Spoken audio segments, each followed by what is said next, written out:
फुसफुसाता जंगल एल्डरग्लेन नामक छोटे से गांव में, जहां चारों ओर पहाड़ियां और घने जंगल फैले हुए थे, बच्चे एक जादुई जंगल की कहानियां फुसफुसाते हुए सुनाते थे।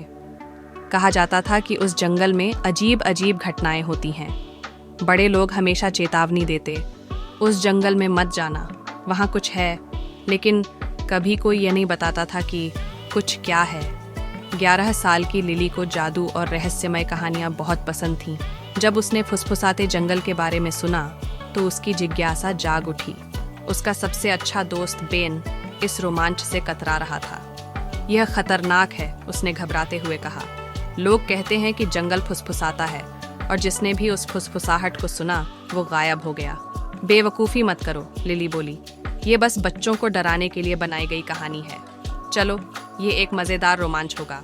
टॉर्च और खाने पीने का सामान लेकर दोनों बच्चे अपने अपने घर से चुपचाप निकल पड़े। सूरज ढल रहा था और आसमान गहरे नारंगी और बैंगनी रंग में रंगा हुआ था।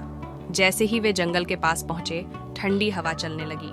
पेड़ ऊंचे और टेढ़े मेढ़े थे, उनकी शाखाएं अजीब आकृतियां बना रही थीं। जैसे ही उन्होंने जंगल में कदम रखा, चारों ओर एक अजीब सी खामोशी छा गई, मानो जंगल ने सांस रोक ली हो।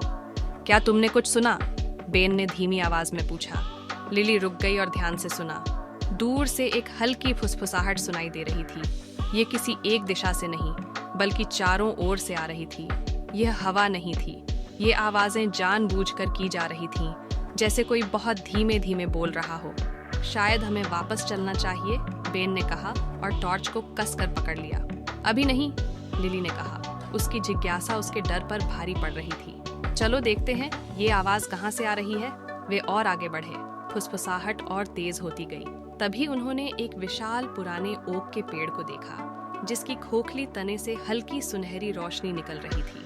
पेड़ की छाल पर अजीब निशान खुदे हुए थे, जो हल्के हल्के चमक रहे थे। ये चिन्ह मैंने अपनी दादी की पुरानी जादुई किताब में देखे थे, लिली ने उत्साहित होकर कहा। बेन ने हैरानी से पूछा, तुम्हारी दादी की जादुई किताब? ये कब से? वो मुझे बचपन में जादू की कहानियां सुनाती थी। मुझे लगा वो बस मनगढ़ंत बातें थीं, पर शायद वो सच थी।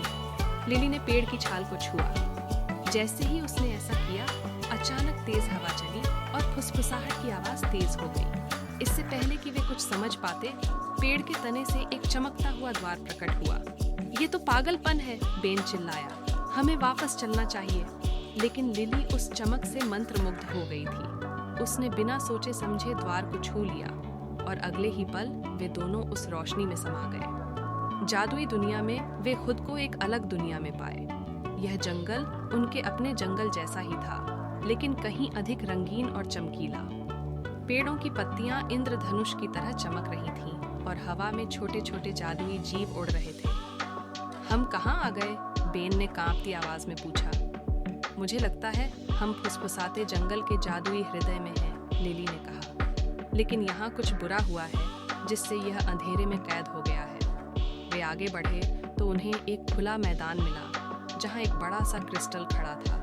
क्रिस्टल काले कांटेदार बेलों से घिरा हुआ था। फुसफुसाहट की आवाज यहीं से आ रही थी। तभी एक काले लबादे में ढकी आकृति प्रकट हुई। उसकी आंखें हरे रंग में चमक रही थीं और उसकी आवाज सूखे पत्तों के चरमराने जैसी थी।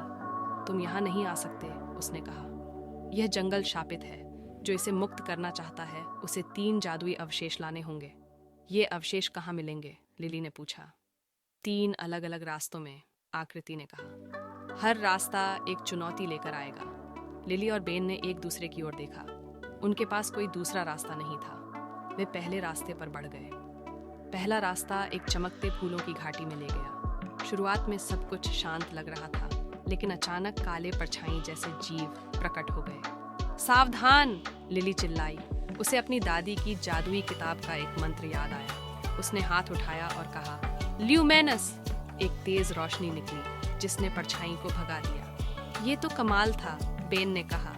इसके बाद उन्होंने बाकी रास्तों की चुनौतियां भी पार की। एक जगह उन्हें एक चालाक जादुई जीव को हराना पड़ा और दूसरी जगह एक पहेली सुलझानी पड़ी। अंततः उन्होंने 3 अवशेष, एक चमकता गोला, एक चांदी की चाबी और एक सुनहरा पंख इकट्ठा कर लिया। शाप मुक्ति वे वापस क्रिस्टल के पास पहुंचे और अवशेष रख दिए। काले लबादे वाली आकृति फिर प्रकट हुई। अब जादुई शब्द बोलो, उसने कहा। लिली घबरा गई। मुझे जादुई शब्द नहीं आते।